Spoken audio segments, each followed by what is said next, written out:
The lamb. Everyone has their story. Your mother's memory about playing with a Ouija board when she was younger. Your father's recollection of hearing noises while camping in the woods with friends. Your siblings' tales of goblins and ghouls that you know deep down were only told to scare you. My dad had one before he passed, about a terrifying and ugly demon who lived in our family mansion for 19 years. Jacob, my older brother. But all jokes aside, I'm here to talk about mine. It was around 2015, sometime in October. That year was particularly painful for my family, as my father had finally lost his battle with cancer that spring. He entrusted his estate to me, his only daughter, as I was set to take over his position in the family company. To make a long story short, though, I let my brother, Jacob, his girlfriend, Veronica, and dog, Zeus, room with me in that mansion. The last thing I wanted to do was sulk around, all alone in Dracula's castle before my own inevitable demise. Even though it was spacious and probably worth more than the planet itself, there was always something so off about it, or rather something so incredibly off about the surrounding town, Darkhallow. Even the town's name feels straight out of some Stephen King novel. There our estate stood, looming over the foggy, sleepy town, perched upon the mountain like a gargoyle prepared to feast on unsuspecting prey. It was particularly foggy driving up through the dense woods. Upon leaving the last few remnants of green foliage behind, the jagged curves and edges of the Kramer estate pierced through the melancholic moonlight. All was normal that night driving up to my childhood home. Jadis, the maid, and her husband Josiah, our groundskeeper, were just leaving for the night. Exiting my car, the air felt as if it meandered in a silent waltz with the amorphous fog engulfing the entire town. That silence, however, it felt almost visceral, malignant, insidious. I had no real tangible reason to worry, but I couldn't help feeling as if I needed to hurry to the 2 front doors. While rummaging through my keys, I finally spotted it. Sitting atop the welcome mat laid a simple little CD. In red writing, its title practically announced, The Lamb. Curiosity took over, begging me to bring the disc inside. I ended up making the worst decision of my life. "What's that?" Veronica asked as I sauntered into the foyer. "It's the lamb," I teased, while presenting the simple disc to Veronica and Jacob.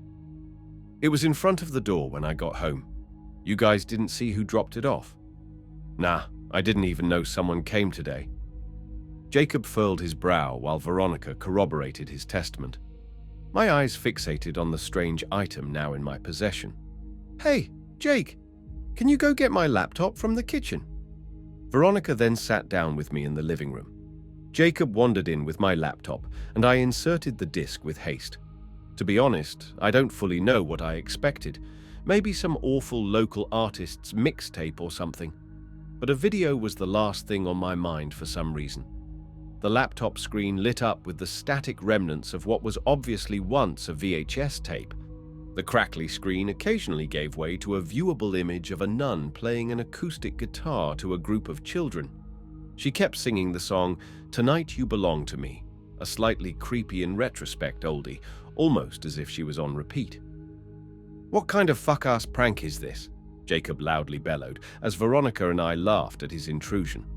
But just before I went to eject the CD and clear my laptop of any potential viruses, Veronica noticed something. Her face. The nun in the video began to lose something about her, almost like an essence of human seemed to disappear. The only way I could describe it nowadays is as if her face slowly started to become AI-generated, moving in unnatural and impossible ways. She no longer sang her song, but some demented version of it, like it was stuck on a short loop somewhere in the beginning and reversed. That was around the time I removed the CD and tossed it in the garbage. The next couple days were fairly normal, and Jacob left for work purposes for a week. Although I do recount the unexplained bumping and knocking at night that I could only ration away as the old mansion settling. Garbage day eventually came around, and off our trash went to the dump. That day definitely had a few more odd creaks around the mansion than normal, but nothing that rang any alarm bells. It was roughly around 2 o'clock in the morning when I felt Veronica nudge me awake. "Get up," she hurriedly whispered while tugging my arm. "What?" Before I could even move, she all but yanked me out of bed. "Where's the gun?" "What? What do you need the gun for?" My eyes finally adjusted to the pitch black. Her eyes stared back at me, displaying only primal fear. "There's someone in my room." I can't even begin to explain the feeling. The closest that comes to describing it is like if my heart just ceased, like there was a giant cavity where it should be. I quietly grabbed the handgun from my nightstand and wandered out into the murky void of the hallway. The moonlight was no longer melancholic as it slithered through the window panes. Its malicious tendrils created unholy shapes out of the things in the dark. We silently reached her room, and I slowly grasped for the handle. Each crashing creak of her door sent chills down and up my spine, alerting my brain of some impending doom. Her room was as silent as a crypt, but in no way did it feel as lifeless as one. Veronica flipped the light switch on, and we scoured her room for anyone who might have been there. Nothing. I heard her sigh out of relief as we left her room, but before I could even turn to face her, something clawed its way through the still air of the mansion's hallways. Creak. I hauled ass downstairs towards the noise, making my way through the twisting and oblique hallways, gun in hand. Veronica and I finally stopped in the kitchen, staring intently at the now wide-open back door. Sitting there on the kitchen island was a simple, small disc. The lamb. Veronica got on the phone with the police as I closed and locked the back door. We turned on every light in that damn mansion and watched cartoons in the downstairs living room while waiting for the cops. The officers must have arrived 20 or so minutes later. We greeted Officer Reynolds, a pale man who looked like he did bodybuilding on the side, and Officer Carmichael, a friendly woman with darker skin. Reynolds and Carmichael did their rounds around the mansion, finding nothing. I remember Officer Carmichael talking to us, while Officer Reynolds seemed fixated on something out in the backyard. Officer Reynolds told the three of us that he would look outside, while Carmichael continued taking our story. It must have only been about 20 seconds until all three of us jumped at the sound of Reynolds slamming the back door. He walked into view, visibly shaking with his skin even paler than before. "We need to leave," he uttered to Carmichael. And just like that, the two left. Needless to say, Veronica slept in my bed that night with Zeus. Have you ever just felt like someone's watching you, even if no one's there? That's what the next day was like. Constant eyes peering from every shadow in that damned mansion. It was only made worse by Zeus's newfound interest in the vents and closets. He'd give them his little sniff-spections and then just stare. Even the allure of treats couldn't break him from whatever was entrancing him. That day, I tried going about my routine as best I could. I cleaned the east wing of the mansion with Jadis, cleaned the music room and locked it up, made a late breakfast, took Zeus outside, locked the music room up, watched TV, and then locked the music room up. That day was also accompanied by the occasional banging at the door, knock, knock, knock, always in threes. Always barren of a culprit. "Jacob's going to be gone an extra 3 days," Veronica alerted, while I closed the music room door for what seemed like the 10th time that day. "You told him about last night's little spook, right?" "Yeah, and of course, he thinks we just spooked each other being alone." She giggled, but I could still sense a feeling of terror in her eye. "You're welcome to crash in my room for the time being." That house was already eerie enough as is prior to the lamb showing up, a mansion that felt as old as time itself. Its architecture twisted and turned as its cavernous hallways felt like they led to endless voids of shadow. The foyer opened like a castle into a dark unknown as the chandeliers leered overhead. Those open, cavernous rooms carried the echoes of those 3 knocks as the clock struck midnight. Veronica perked up from the ottoman she was lounging on, her nose no longer buried in the Brandon Sanderson novel she was reading. We stared at each other long enough to communicate without a single word spoken. Who the hell was at our door at this time of night? She lunged from her seat and made haste towards the nightstand, grabbing the handgun. I clutched onto the bat from my closet, and we both wandered through the jagged halls of murky black.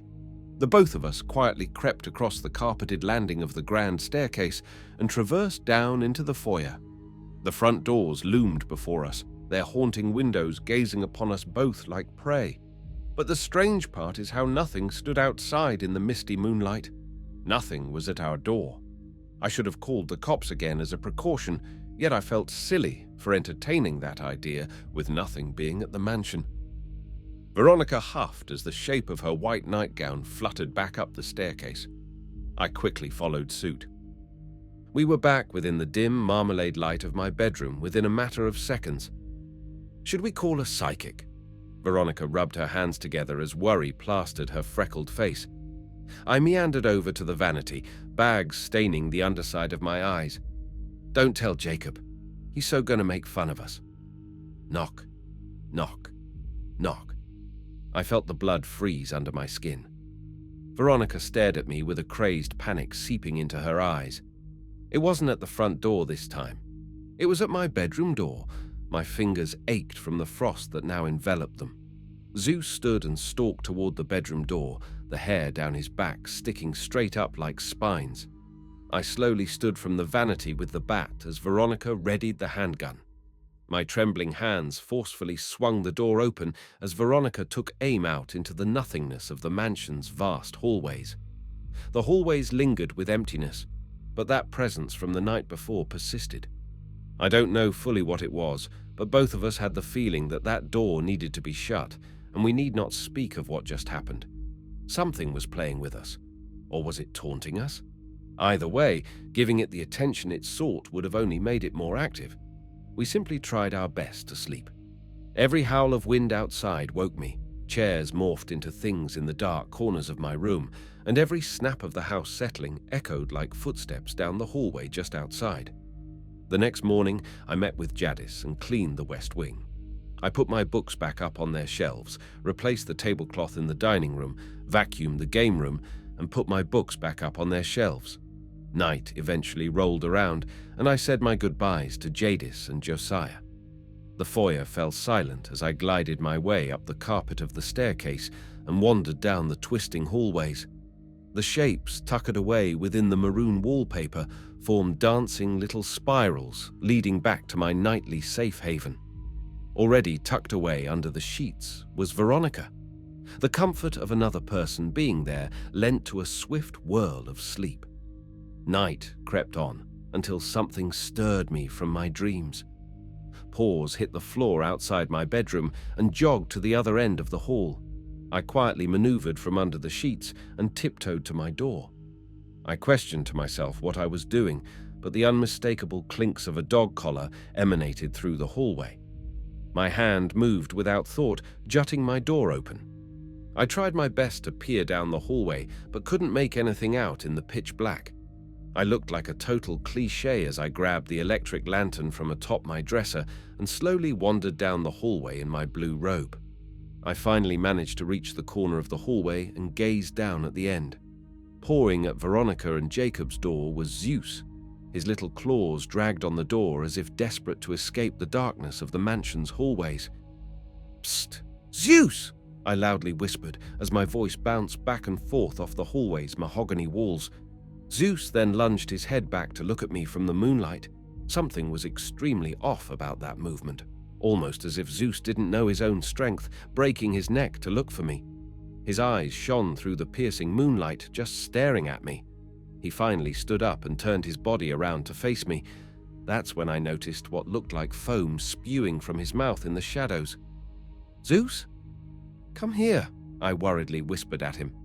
His piercing eyes then seemed distracted from my presence, slowly looking towards the deep black hallway behind me.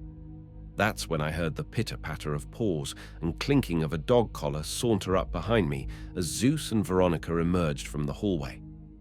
"What are you doing, Amy?" she asked as I froze, looking at the Zeus who now stood at my side, peering down the hallway. I couldn't respond to her. I could only point at the other dog standing at the edge of the shadows across the hall. Veronica's eyes went wide as she noticed the creature within our mansion. It began to lurch forward as if just learning how to walk. Its broken waltz faded into the shadows of the hallway where the moonlight couldn't reach. Zeus let out a deep growl as the creature merged into the murky shadows. We could only stand there as still as the dying air until a crackling made itself known. My eyes lit with a fear I've never known since as the crackling emerged from the shadows and closed in towards us. Brokenly lunging down the hallway was the twisted, unearthly silhouette of what should have been a person. Its arms extended before it with disturbing cracks as its spine and head slithered in unnatural motions. The foam spewing from where its mouth was splurged onto the ground. Maggots. Its stench wafted into the air after us. Veronica hauled Zeus into her arms, and we took off down the hallway, through the foyer, out the front doors, and into my car. We stayed at a friend's house in town for the night and called a medium in the morning. The state of our mansion when we met up with the sweet old woman was disturbing. Claw marks down the hallways, paint scratched off the wooden doors, every single door busted open, and the lamb blaring through my laptop speakers, its haunting reverse song slinking down the mansion corridors. It goes without saying what the source of the haunting was, and the medium left with the lamb securely tucked in her bag. I don't know if she still has that cursed disc with her all these years later, or if it made its way to someone else's life. But I can only thank her for removing it from ours. I fear that if we kept it, we'd discover what the lamb was in reference to. Whoever owns that disc now, do not play it.